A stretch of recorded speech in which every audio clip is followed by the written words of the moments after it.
ଆପଣ ପାଢୀ ବାବୁ ପଚାରିଲେ ସେ କାହିଁ ଆସିଲେନି ତା ଜବାବ ଦେବେ ନା। ମୁଁ 5 ବର୍ଷ ପାଇଁ ହୁଏନି ଏ ବର୍ଷ ତ ମୁଖ୍ୟତଃ ସେ କୋଉ ପାର୍ଟିରେ ରହୁନାହାନ୍ତି ସେ ନିଜେ କହିଛନ୍ତି। ସେଟା ପାଢୀ ବାବୁ କହିପାରିବେ, ପିୟୁଷ କହିପାରିବେ, ସେଇ ବିଷୟରେ ନେକ୍ସଟ ମିଟିଂରେ ଜଣା ପଡିବ। ନାଇଁ ନାଇଁ ଖାଲି ପାଢୀ ବାବୁ ଅନୁପସ୍ଥିତ ନାହାନ୍ତି, ଆପଣଙ୍କର ଧଉଳି ମାଲିକ ବି ଅନୁପସ୍ଥିତ ଅଛନ୍ତି। ବହୁତ ମାଲିକ ଆଜି ତାଙ୍କ ନିଜର ପର୍ସନାଲ କାମ ପାଇଁ କାହାକୁ ଡରୁନି। ଆଜିକାଲି ଡ୍ରାଇଭର ମାଲିକକୁ ଡରୁନି ଆଉ ସେ କେହି କାହାକୁ ଡରୁନାହାନ୍ତି। ସମସ୍ତଙ୍କର ଭଲ ପାଇବା ରହିଲେ ସଂଘକୁ ଆସୁଛନ୍ତି, ସମସ୍ତେ ଭଲ ପାଉଛନ୍ତି ସଂଘକୁ, ସେଥିପାଇଁ ସଂଘକୁ ଆସୁଛନ୍ତି। ପାଢୀ ବାବୁ ନାଇଁ, ପାଢୀ ବାବୁ ଆସିଲେ ନା ପର୍ସନାଲ ରିଜନ ପାଇଁ ଆସିନାହାନ୍ତି। ଆଜି କିଛି ତାଙ୍କର ନିଜର ଜରୁରୀକାଳୀନ କାମ ଅଛି, ସେଥିପାଇଁ ସେ ଆସିନାହାନ୍ତି। ସେ ନେକ୍ସଟ ମିଟିଂ ଯଦି ନ ଆସିଲେ ତାହେଲେ ଜାଣିବେ ନା ପାଢୀ ବାବୁ ଆକ୍ଚୁଆଲି ସଂଘକୁ ଆଭଏଡ କରୁଛନ୍ତି କି ସଂଘକୁ ଆସିବାକୁ ଚାହୁଁନାହାନ୍ତି। ପାଢୀ ବାବୁକୁ ଆପଣ ଫୋନ କଲେ ପଚାରୁନାହାନ୍ତି କାହିଁ ଆସିଲେନି। ସଭାପତି କହିଲେ ବା, ସେ କହିଛନ୍ତି ତାଙ୍କର ଆଜି କଣ ସମ୍ମାନିତ ହଉଛନ୍ତି କୋଉଠି। ବାଲେଶ୍ୱର ବି ବହୁତ ବାଟ ହେଲାଣି ନା, 4 ଘଣ୍ଟା ବାଟ ଯିବା ଆସିବା। ଆପଣ ଲେବର ମାନଙ୍କ ପାଇଁ ଆଜି ଗୁରୁତ୍ୱପୂର୍ଣ୍ଣ ମିଟିଂ, ଲେବର ମାନଙ୍କ ପାଇଁ ଆଜି ଗୁରୁତ୍ୱପୂର୍ଣ୍ଣ ମିଟିଂ। ମାଲିକ ମାନଙ୍କର ଯୋଉ ଚାଲିଛି ବର୍ତ୍ତମାନ କଣ୍ଟ୍ରୋଭର୍ସି ପୁଣି ଆରମ୍ଭ ହେଇଛି, ନାଣ୍ଡୁ ବାବୁ ଆପଣଙ୍କର ପାଢୀ ବାବୁ ତା ଉପରେ କିଛି ଆଲୋଚନା। ସେ ବିଷୟ ଆଜି ନାଣ୍ଡୁ ବାବୁ ଆସିଛନ୍ତି, ପାଢୀ ବାବୁ ତ ଆସିନାହାନ୍ତି। ସେ ଆଖାଡ଼ା ଗଲା ପରେ, ଆଖାଡ଼ା ସରିଲା ପରେ ଯେତେବେଳେ ମାଲିକ ମାନଙ୍କର ମିଟିଂ ହବ ସେତେବେଳେ ଜଣାପଡ଼ିବ। ଏବେ କିଛି ସେ ବିଷୟରେ ଜଣାପଡ଼ିବ। ତାଙ୍କର କିଛି ସଭାପତି କି ଲେଖିତ ଦେଇଛନ୍ତି, ତାଙ୍କର ଆଜି କିଛି ପର୍ସନାଲ କାମ ଥିଲା ସେଥିପାଇଁ ଆସିନାହାନ୍ତି।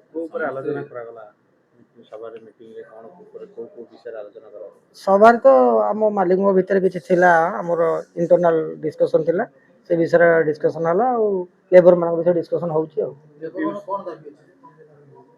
ମୁଖ୍ୟତଃ ତ ସେଇ ତାଙ୍କର ମାସିକ ଦରମାକୁ ନେଇକି ଦାବି ଅଛି, ଦାବି ଦେଇଛନ୍ତି, ତା ଭିତରେ ଆଲୋଚନା ଚାଲିଛି। ସଭାପତି ଖୁବ୍ ଶୀଘ୍ର ନିଷ୍ପତ୍ତି ନେବେ। ଏତେ ଟଙ୍କା ଦିଆଯାଉଛି, ଟଙ୍କାକୁ ନେଇକି ଟଣା ଉଠା ହଉଛି, ଏମାନଙ୍କୁ ଟେଣ୍ଟ ବାଲାଙ୍କୁ ଯୋଉ କାମ କରୁଛନ୍ତି ଆପଣ ବୁଝିବା ଭୁଲ। ପଇସା ଯାହା ସବୁ ବର୍ଷ ଦିଆଯାଉଛି, ପ୍ରତ୍ୟେକ ବର୍ଷ ସମସ୍ତଙ୍କର ପାଉଣା ବଢୁଛି। ବସ୍ ଯିବା ବସ୍ ସରକାର କହିଲା ପରେ ଟ୍ରକ୍ ଫ୍ୟାଚ୍ ହେଇଯାଉଛି। ସେ ବିଷୟରେ ତ ଆଜି ଆଲୋଚନା ଚାଲିଛି, ଦେଖନ୍ତୁ ଆଉ କିଛି ସମୟ ଭିତରେ ଆଲୋଚନା ସରିବ। 5 ବର୍ଷ ପାଇଁ ଗୋଟେ ଏଗ୍ରିମେଣ୍ଟ ହୁଏ ନା, 5 ବର୍ଷ ପର୍ଯ୍ୟନ୍ତ। ହଁ ସେଇଟା ତ 5 ବର୍ଷ ପାଇଁ ହୁଏନି। ଏ ବର୍ଷ ତ ମୁଖ୍ୟତଃ ସେ କୋଉ ପାର୍ଟିରେ ରହୁନାହାନ୍ତି ସେ ନିଜେ କହିଛନ୍ତି। ସେ କହିଛନ୍ତି 2026-29 ସଂଘର ଏଇଭଳିଆ କାମ କଲେ। ନାଇଁ ସେଟା ପାଢୀ ବାବୁ କହିପାରିବେ, ପିୟୁଷ କହିପାରିବେ, ସେଇ ବିଷୟରେ ନେକ୍ସଟ ମିଟିଂରେ ଜଣା ପଡିବ।